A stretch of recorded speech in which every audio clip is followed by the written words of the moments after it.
एवं बहनों, आप लोग को हमारे चैनल सत्यम SR वर्ल्ड में स्वागत है।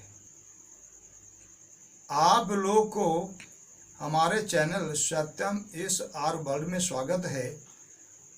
इस चैनल के द्वारा आप लोग को हम आज ये बतलाने जा रहे हैं कि मानव अपने जीवन का दुरुपयोग कैसे करता है। मानव अपने जीवन का दुरुपयोग कैसे करता है, इसके बारे में आप लोग को जानकारी देने जा रहे हैं। आप लोग यह जानिए कि मानव अपने आप को शरीर मात्र समझ लिया है, यानी इस शरीर को ही सब कुछ समझता है, इसी शरीर के लिए सब कुछ करता है। इस शरीर के सुख पहुंचाने के लिए भांति भांति से उद्यम करता है। इस शरीर के अतिरिक्त वो समझता ही नहीं है कि मैं कुछ और हूँ, या मैं परमात्मा का अंश हूँ, या आत्मा हूँ। ऐसा इसको तो जानकारी है ही नहीं।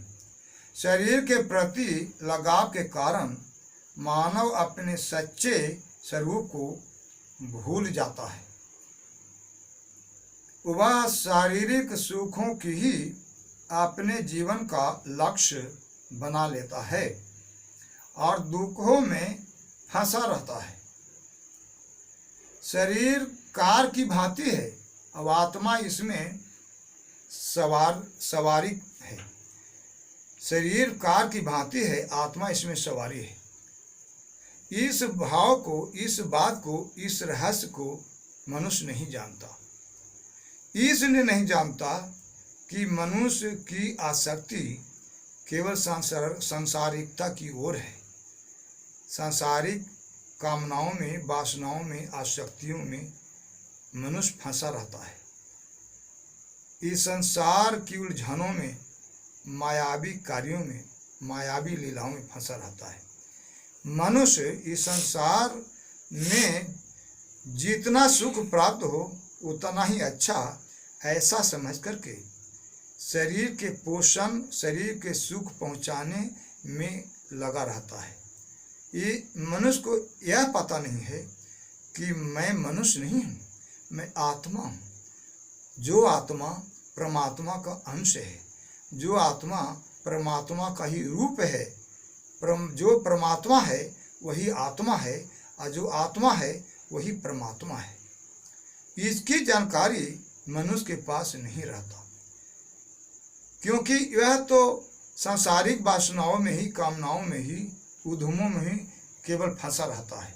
आगे जानने का यत्न नहीं करता। सद्ग्रंथों के अध्ययन से, सत्संगति से, सत्संग के द्वारा अच्छे लोगों की संगति प्राप्त करके ज्ञान प्राप्त किया जाता है। तब लोग जानते हैं कि वास्तव में मैं शरीर नहीं हूँ, आत्मा हूँ, जो आत्मा परमात्मा नाम से जाना जाता है। इसके बारे में जानकारी आगे की ओर मैं देना चाहता हूँ कि गीता अध्याय 13 और श्लोक नंबर 22 में श्री कृष्ण चंद्र जी ने ये बतलाया है कि इस देह में स्थित यह आत्मा वास्तव में परमात्मा ही है।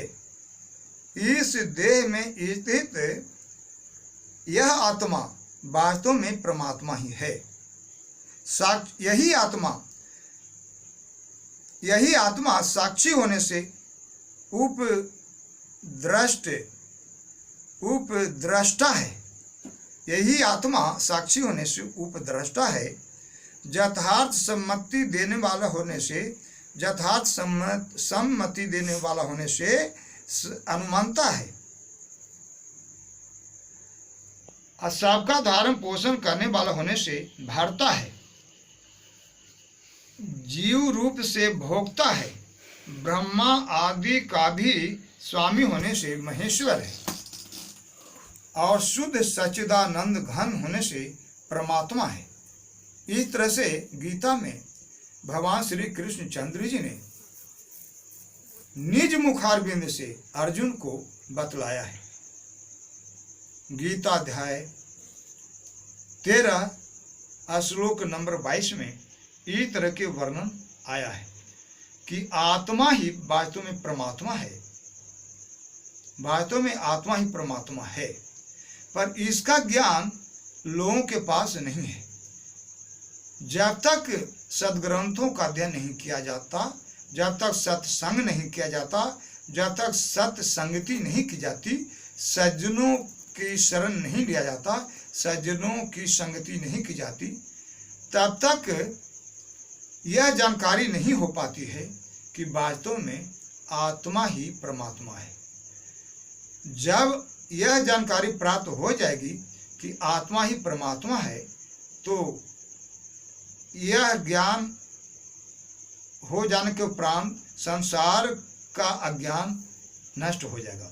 अर्थात संसार के बारे में जो हमें जानकारी है, यह जानकारी होगी कि यह संसार व्यर्थ है, यानी सत्य नहीं है।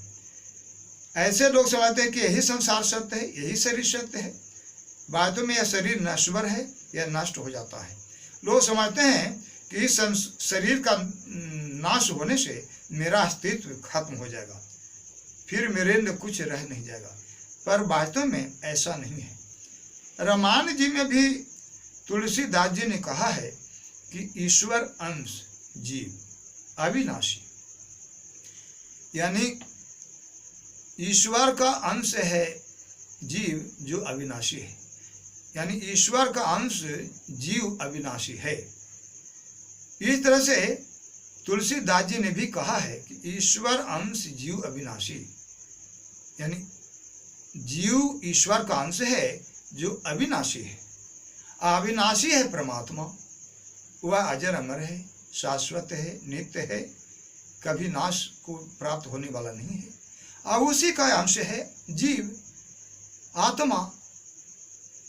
तो जिस तरह से परमात्मा अविनाशी है, उसी तरह जीव या आत्मा अविनाशी है, उसी तरह से अजर और अमर है, शाश्वत है, नित्य है, सनातन है।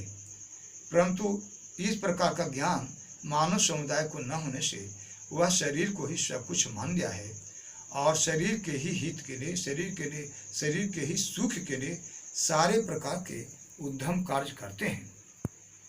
सिर्फ अज्ञानता बस। जब ये सत्संग करें, सत्संगति करें, स्वाध्याय करें, यानी सदग्रंथों का अध्ययन करें, तो यह जानकारी अवश्य हो जाए कि यह शरीर मैं नहीं हूँ, मैं तो वास्तव में आत्मा हूँ, मैं वास्तव में परमात्मा हूँ। आत्मा परमात्मा का ही अपना वास्तविक रूप होने से मैं भी परमात्मा ही हूँ। यह अज्ञान दूर हो जाए कि मैं शरीर नहीं हूँ, वास्तव में परमात्मा हूँ। इस तरह की जानकारी जब हो जाएगी तो फिर मानव उन कर्मों को करने लगेगा जो सुख को प्रदान करता है, ईश्वर को प्राप्त करवाता है, मोक्ष को प्रदान करता है, परम धाम की प्राप्ति करा देता है, आवागमन से रहित करा देता है और इस संसार में पुनः नहीं आता, और इस तरह से वह परम धाम की प्राप्ति कर लेता है, मोक्ष को पा लेता है। इसकी जानकारी हेतु आप लोग हमारे चैनल सत्यम ईश्वर वर्ल्ड को सब्सक्राइब करके ज्ञान प्राप्त कर लें कि आत्मा और शरीर में भेद